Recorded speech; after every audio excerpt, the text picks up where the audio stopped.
काफ़ी टाइम से new education policy के ड्राफ्ट सामने आ रहे थे। हालांकि 29 जून को जो है एक फाइनल ड्राफ्ट सामने लाया गया है और न्यू एजुकेशन पॉलिसी की गाइडलाइंस जो है उस ड्राफ्ट में काफ़ी वाज़ेह तौर पे जो है बयान की गई है। हालांकि अगर हम बीजेपी की बात करें तो बीजेपी ने कम से कम 6 साल अपनी न्यू एजुकेशन पॉलिसी को फ्रेम करने में इन्वेस्ट किया है। हालांकि अगर हम इस पॉलिसी की बात करें तो काफ़ी लोग जो है उन्होंने इस पॉलिसी को वेलकम भी किया और काफ़ी ऐसे लोग हैं जिन्हें डिटेल में जब वो गए इस पॉलिसी के तो उन्होंने इस पॉलिसी को अपोज किया है। बेसिकली इस पॉलिसी में सबसे जो कंट्रोवर्शियल पॉइंट ये है कि ये पॉलिसी कह रही है कि क्लास नर्सरी से क्लास 12 तक जो है बेसिक एजुकेशन और फ्री एजुकेशन फराहम की जाएगी स्टूडेंट्स को। लेकिन इस पॉलिसी में इस बात का बिल्कुल भी जिक्र नहीं है कि उस एजुकेशन के लिए जो फंड्स है वो कहाँ से आएंगे। और उस पॉलिसी में ये कहा गया है कि ये जो फंड्स है उसका जो हम फ्यूचर में देखेंगे कि वो कैसे जनरेट हो सकता है। तो अगर आप 6 साल एक पॉलिसी को बनाने में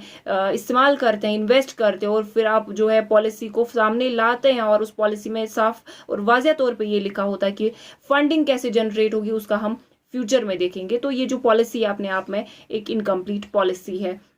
अभी जो है एक और चीज़ है इस पॉलिसी से रिलेटेड, जिस के बारे में जो है काफ़ी लोग ट्वीट कर रहे हैं और लोग काफ़ी कंफ्यूज्ड है। वो बेसिकली है कि मीडियम ऑफ एजुकेशन क्या रहेगा। चूंकि आरएसएस जो है और आरएसएस के इन्फ्लुएंस जो है उन्होंने काफ़ी बार ऐसा कहा था। इनफैक्ट उन्होंने कुछ अफ्लिक्स ऐसे भी थे जिन्हें सजेस्ट किया था कि जो न्यू एजुकेशन पॉलिसी है उसके अकॉर्डिंग जो है ऐसे रूल्स एंड रेगुलेशन बनाए जाएं कि क्लास 6 से जो है हिंदी को एज अ कंपलसरी सब्जेक्ट रखा जाए। चाहे फिर आप एक ऐसी स्टेट से हो जहाँ पे जो है हिंदी में बात की जाए या ना की जाए, तो लेकिन उन्होंने जो इस चीज़ पे एम्फोसिस किया था आरएसएस ने कि हिंदी को जो है एक इम्पॉर्टेंट और जो है एक इम्पॉर्टेंट और कंपलसरी सब्जेक्ट बताया जाए और इनफैक्ट उसको इंक्लूड किया जाए करिकुलम में। हालांकि काफ़ी लोग जो हिंदी में बात नहीं करते हैं और जिनका मदर टंग हिंदी नहीं है उनके लिए एक बहुत प्रॉब्लमैटिक गाइडलाइन है। इनफैक्ट काफ़ी लोग जो है उन्होंने इस चीज़ को अपोज भी किया है और काफ़ी लोग ने ये भी सजेस्ट किया है कि आप हिंदी के बजाय जो है मदर टंग को एम्फेसिस दें या लोकल लैंग्वेज को एम्फेसिस दें। अब अगर हम इंग्लिश की बात करें तो इस ये जो गाइडलाइंस है तो इंग्लिश एज अ लैंग्वेज जो है उस पर बहुत बड़ा सवाल उठ रहा है, क्योंकि अगर आप हिंदी को इम्पोर्टेंस दे रहे हो तो कहीं ना कहीं जो आपका इंग्लिश बोलने का जो है या करिकुलम है अगर इंक्लूडेड है एज अ सब्जेक्ट, इवन अगर मोड ऑफ कम्युनिकेशन भी आप इंग्लिश रखते हैं और अगर उस चीज़ में जो है कटौती की जाए तो आपका जो डायलैक्ट है, आपका बोलने का तरीका जो है उस पर असर पड़ सकता है। और कल को अगर आप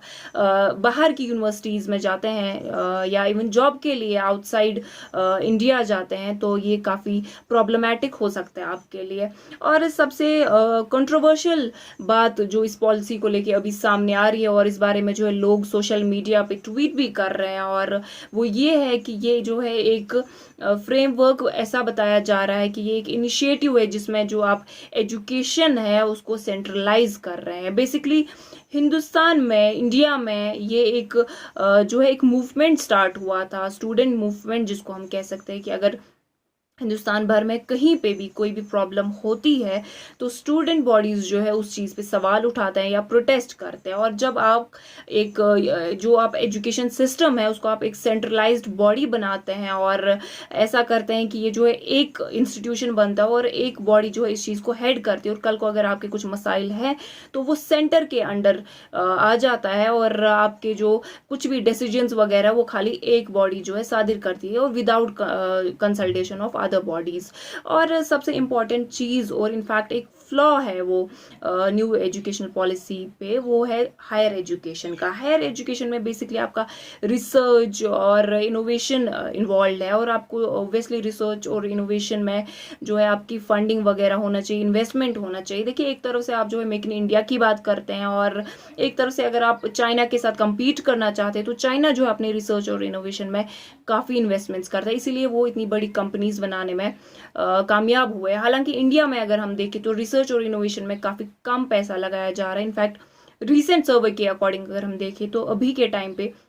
रिसर्च और इन्वेस्टमेंट में काफ़ी कम पैसा इन्वेस्ट किया जा रहा है। और सबसे जो अभी पॉलिटिक्स चल रही है न्यू एजुकेशनल पॉलिसी पे, वो जो है अपने आप में बहुत रेलिवेंट है और काफ़ी इंपॉर्टेंस भी रखती है, क्योंकि एक एजुकेशन पॉलिसी जो है ये अक्रॉस द इंडिया आप इसको फ्रेम कर रहे हैं, सारे सारे स्कूल्स को कंसिडर कर रहे हैं, सारे हायर स्टडीज़ और हायर इंस्टीट्यूशंस को आप यूनिवर्सिटीज़ को इंक्लूड कर रहे हैं। तो ये जो है एक बहुत बहुत बड़ा डिसीजन है, और इसको जो है पार्लियामेंट में नहीं लाया गया, और इस चीज़ पे कोई डिबेट नहीं हुआ है, कोई डिस्कशन नहीं हुआ है, कोई इनपुट्स नहीं लिए गए हैं। पॉलिसी मेकर्स ने जो है एक खुफिया तरीके से ये पॉलिसी फ्रेम की है विदाउट रिसर्च, और इसको भी जो है एक कंप्लीट फ्रेमवर्क के तौर पे उन्हें पेश नहीं किया है। और इस चीज़ पे जो है काफ़ी पॉलिटिक्स चल रही है अभी across the India. The core Indian के लिए यास्मीन खान।